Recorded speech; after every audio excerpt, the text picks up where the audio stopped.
Singing in praise of the prophet, نعت and کیا ہے قوالیز،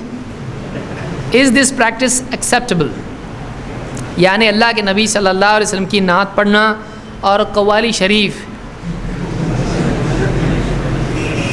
کیا یہ صحیح ہے؟ نعت اگر یہ ہے کہ کچھ اشعار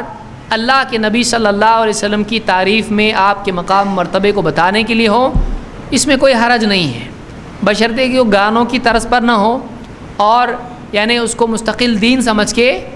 اگر نہیں کیا جائے تو اس میں اباحت ہے۔ بیٹھے بیٹھے کوئی کہے کچھ شعر بتاؤ، کوئی شاعر صاحب ہے مثلا، اب کہا اسے کہ آپ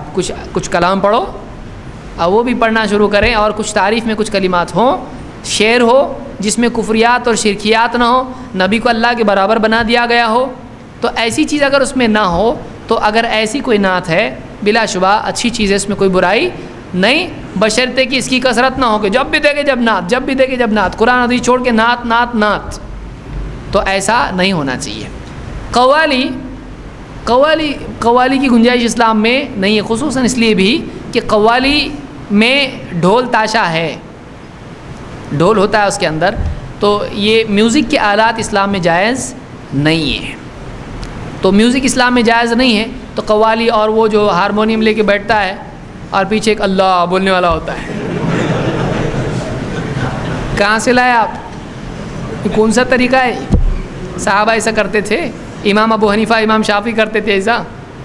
نہیں کرتے تھے اس طرح سے۔ تو یہ بعد میں یہ صوفیہ کے دور میں بگاڑ جب آیا